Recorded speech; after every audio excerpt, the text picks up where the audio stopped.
İranın 200'e yaxın muşek və füzəni İsrailə göndərilməsini əlbəttə ki, İsrail tərəfindən güclü bir misilləmə gözlənir. Amma bu misilləmə çoxlu şərtlərə və fərqli faktorlara bağlı bir misilləmə olması düşünülür.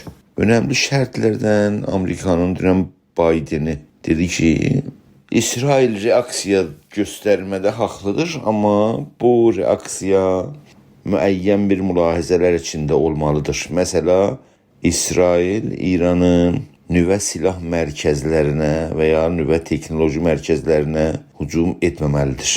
Halbuki İsrailin ən böyük nigarançılığı və qorxusu İran tərəfindən İranın atomi və nüvə silahına sahib olmasıdır. Bu ən böyük təhlükədir İran tərəfindən İsrailə qarşı. Amma Amerikanın Cumhurbaşkanı dünən İsrailin misilləməsində ora bir sınır qoydu. İkinci faktor isə Netanyahunun İran xalqına göndərdiyi bir mesaj oldu bir neçə dəqiqəlik. Və o mesajda İran rejiminin necə bir zalim hakimiyyət olması və İran xalqının bundan daha yaxşı bir hakimiyyətin haqq etməsindən danışdı. İranla İsrailin bu rejim gedəndən sonra gələcəyi necə qurulsun deyə bəzi müsbət ifadələrdə bulundu.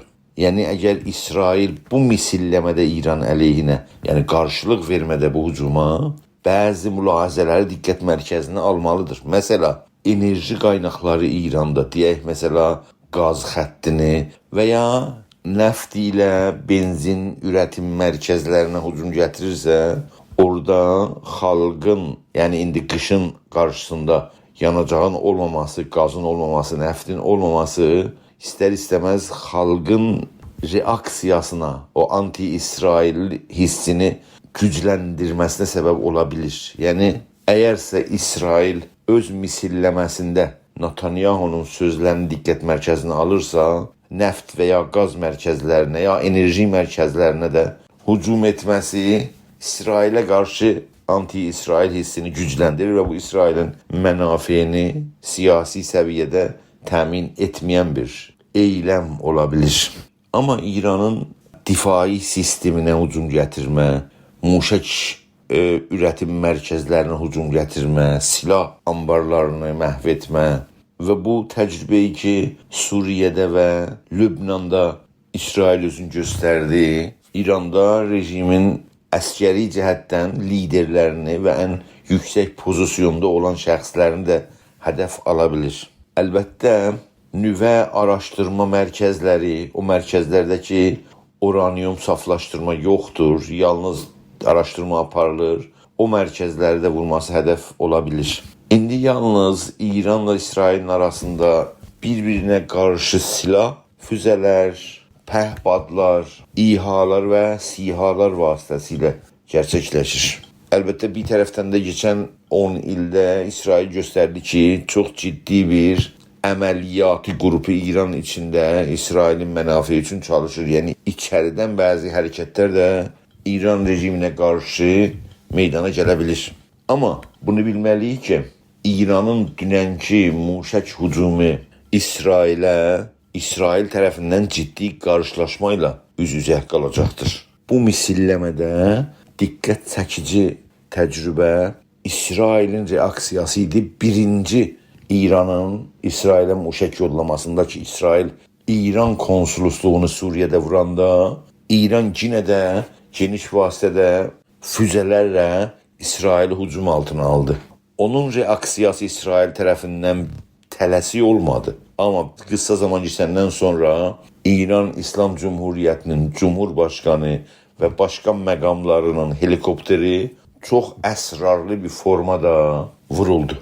İndi isə əlbəttə ki, hücum daha ciddi olacaqdır. Nə olacağını indidən təşxis etmək çox çətindir, amma o hücum bəzi mülahizələri diqqət mərkəzinə alaraq, amma çox geniş ola bilir. Amma hücumun genişliyi bu aşamada İran-İsrail arasında geniş bir çapda savaşın başlama mənasına gəlməz. Bu qarşılaşmanın daha geniş çapda olmamasının səbəbi Amerikada başkanlıq seçiminin yaxınlaşması və Amerikanın Cumhurbaşqanının seçilməsi məsələsidir. Bir tərəfdən Biden çalışır ki, İsraili İrana ağır bir hücum etsə də, amma bir türlü sınırlı olsun. Bu sınırlı olmaya iki səbəb var. Birincisi, yeni seçimlərin gəlməsi və yeni başkanın seçilməsidir ki, onda daha stratejik bir mövqe Amerika İsrailin yanında durmada və İran rejiminə qarşı siyasət götürmədə aydınlaşır. Bir başqa tərəfdən də seçimin sonucu Amerikada nə olacaq deyə təyin edici bir rolu vardır. Yəni, diqqət etdiyinizdə son illərdə Amerikanın iktidarında İranla geniş çapda savaşa girməyə bir iradə və ya dəqiqcə desək, ciddi bir iradə görünmür. Bu ciddi iradənin olmamasının da bir neçə səbəbi vardır. O cümlədən Amerikanın son zamanda Əraq işğalı və Əfqanistan işğal məsələsidir ki, orada hər ikisində də acı təcrübə ilə o ölkələrdən ayrıldı. Amerikanın İranla mülahizəli siyasətin bir tərəfi də İranın geniş coğrafiyası və 85 milyondan çox cəmiyyətinin olmasıdır. Yəni o İran ölkəsini Əfqanistan və Əraqla müqayisə edəndə çox geniş çapda bir əskəri əməliyyatın meydana gəlməsi söz konusu olur.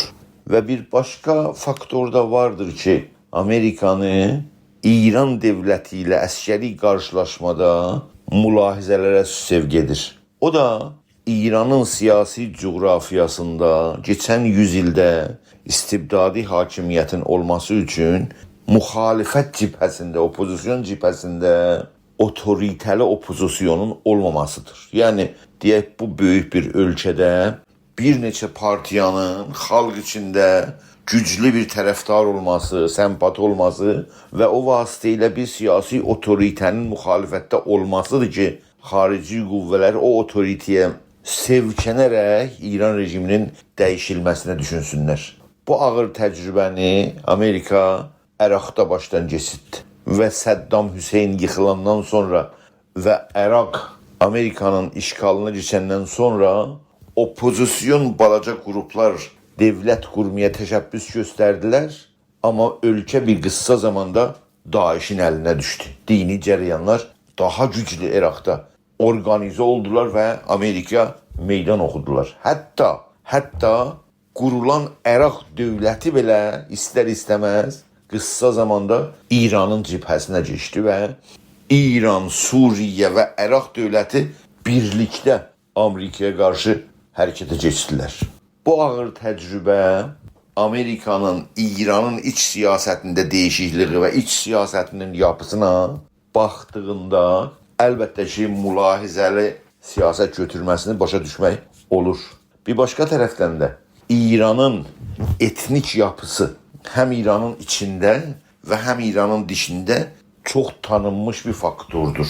Hətta bu bölgələrdə belə lazımi qədər siyasi otorite yoxdur. Yəni, istibdadın hakimiyyəti, baskının sonuçları həm mərkəzdə və həm qeyri-farz xalqların bölgəsində siyasi otoritenin formalaşmasının, güclənməsinin qarşısını alır.